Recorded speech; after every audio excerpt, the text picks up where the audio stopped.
In 1980, when your refrigerator stopped working, you walked to the kitchen phone and called a guy named Earl. Earl drove a white van with his name on the side. He showed up the same day, opened your fridge, replaced a capacitor, charged you $50, and was gone in 40 minutes. That man is extinct now. Today, you call an 800 number, you wait on hold. A technician shows up 4 days later, tells you the part is discontinued, and hands you a quote for $1,800. Your fridge is 3 years old. This isn't bad luck. This is by design. The American repairman didn't just disappear, he was systematically eliminated. And what replaced him is going to cost you thousands of dollars every single year for the rest of your life, unless you understand exactly what happened. Let me take you back to how this country used to work. In 1975, there were over 400,000 independent appliance repair shops in the United States. Not franchises, not corporate service centers. Independent businesses, usually run by one guy who learned the trade from his father or uncle. These men could fix anything. Washers, dryers, furnaces, air conditioners, cars, lawn equipment. They understood how machines worked because they grew up taking them apart. And here's what made the system actually function. Manufacturers designed products to be repaired. A Maytag washing machine from 1972 had maybe 60 parts. You could order any of them from a catalog. The repair manual was included in the box. The relationship was simple. You bought a quality product. When it eventually wore out, you paid a reasonable fee to have it fixed. The product lasted 20 or 30 years. Ochen, the repairman, made a living. Everyone won. But that model had a fatal flaw. It didn't maximize quarterly profits. Starting in the 1990s, manufacturers realized something. If products lasted 30 years, customers only bought 1 or 2 in their entire lifetime. If products lasted 5 years, customers bought 6. So they started engineering failure into the products themselves. Plastic gears instead of metal, sealed units that couldn't be opened, proprietary screws that required special tools, circuit boards soldered in ways that made component-level repair impossible. They called it innovation. It was actually sabotage, but destroying the products was only half the strategy. They also had to destroy the people who could fix them, and that's where the real damage happened. In 1982, there were over 23,000 high schools in America with active shop class programs. Auto shop, wood shop, metal shop, electronics. Students learned to use their hands. They learned how machines worked. They learned that physical skill had value. By 2020, that number had dropped below 5,000. School administrators decided that every student needed to go to college. Shop class was for kids who couldn't make it academically. Vocational training became shameful. The message was clear. Smart people use their brains. Only failures use their hands. So an entire generation was funneled into 4-year universities. They graduated with degrees in communications and psychology, $60,000 in debt, and absolutely no idea how to change their own oil. Meanwhile, the men who actually knew how to fix things got older. And nobody was replacing them. The Bureau of Labor Statistics tracks this. Right now, the average age of a licensed electrician in America is 54. For plumbers, it's 52. HVAC technicians, 51. These are not young industries. These are industries waiting to retire. According to ACHR News, the HVAC industry alone is short 110,000 technicians. That's not a projection. That's the current gap. There are 110,000 jobs that cannot be filled because the workers do not exist. And every single year, thousands more retire with nobody trained to replace them. But here's where the story takes a darker turn. You might think this labor shortage would be good for the tradesmen who remain. Higher demand means higher wages. Basic economics. That's not what happened. Because while independent repairmen were dying off, private equity discovered the home services industry. Starting around 2015, investment firms began buying up local HVAC companies, plumbing companies, electrical contractors, not to operate them as repair businesses, to operate them as sales machines. The playbook is always the same. Buy a trusted local company, keep the original name so customers think it's still locally owned, fire the experienced technicians who actually know how to fix things, replace them with salespeople trained to push new equipment. A private equity-owned HVAC company doesn't want to repair your 15-year-old furnace for $300. They want to sell you a brand new system for $12,000. They're not in the repair business, they're in the replacement business. Like with the technician who shows up at your house isn't evaluated on how many things he fixes. He's evaluated on how many new systems he sells.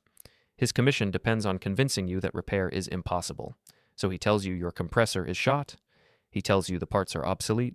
He tells you the refrigerant is illegal now. He creates urgency. He offers financing. And you sign because you don't know enough to argue. This is what happened to the American Repairman. He didn't retire, he was acquired. Now let me show you the actual cost of this transformation. In 1990, the average American household spent about $800 per year on appliance and home system repairs, and replacements combined, adjusted for inflation. By 2023, that number had climbed to over $3,200. That's a 400% increase, not because things break more often, because when they break, there's no one left who will actually fix them. The washing machine that could have been repaired for $150 gets replaced for $900. The air conditioner that needed a new fan motor gets replaced entirely for $8,000. The car that needed a sensor replaced gets written off because the dealer wants to sell a new one. This is a tax, an invisible tax on every American family, paid directly to manufacturers and private equity firms who profit from making sure nothing lasts and nothing gets fixed. But there's another side to this story, one that almost nobody is talking about. The shortage of skilled tradespeople has created the greatest economic opportunity in 50 years for anyone willing to learn. Right now, a licensed plumber with 5 years of experience can earn $85,000 per year. In high-demand markets like Texas or Arizona, that number approaches $120,000. With overtime, some are clearing $150,000. An HVAC technician who specializes in commercial systems and gets factory certifications can hit 6 figures within 7 years of entering the trade. No college debt, no 4-year gap in earnings, on-the-job training from day one. Welders who specialize in pipeline or underwater work can earn over $200,000 annually. Elevator mechanics, one of the most shortage-hit trades in the country, average $98,000 with full benefits and pension. These aren't outliers. These are the median outcomes for people who chose wrenches over diplomas. And the gap is widening, because every year, more tradespeople retire than enter the field. Supply keeps dropping, demand keeps rising. For anyone who starts now, the next 20 years will be an escalator. But it's not just about the money. There's something else happening, a cultural shift that nobody predicted. Young people are starting to realize they were lied to. The college for everyone narrative is collapsing under the weight of student debt and useless degrees. People are watching their friends with master's degrees work at coffee shops while plumbers buy houses. Trade school enrollment is up 11% since 2021. YouTube channels teaching mechanical skills are exploding. There's a DIY repair movement gaining momentum. People are tired of being helpless. They're tired of calling 800 numbers and waiting on hold. They want to know how things work again. This is the beginning of a correction. But it's going to take decades. And in the meantime, the old infrastructure is crumbling. Oh, think about what happens to a society when nobody can fix anything. Your electrical grid is maintained by workers averaging 55 years old, your water treatment plants, 57, the guys who repair elevators and high-rises, 54, the technicians who service industrial equipment that makes everything you buy, 52. These systems don't maintain themselves. They require constant skilled labor, and that labor is aging out of the workforce faster than it's being replaced. This isn't speculation, it's math. And the math says we're about 10 years away from a genuine infrastructure crisis. The smart money is on people who can fix things, not people who can code. We've got plenty of those. Not people who can manage projects. We've got plenty of those too.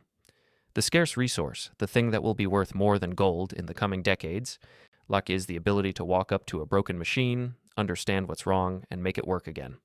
That skill used to be common. Now it's rare, and rare things are valuable. So here's the truth that nobody in power wants you to understand. The death of the American repairman wasn't an accident. It was policy. Corporations needed you dependent on buying new products. Schools needed you funneled into their tuition systems. Private equity needed you helpless so they could sell you overpriced replacements. They all won. For about 40 years, they won completely. But the game is changing, because they destroyed something they actually needed. They destroyed the people who keep everything running. And now, there aren't enough of them left. If you're young and trying to figure out what to do with your life, consider this.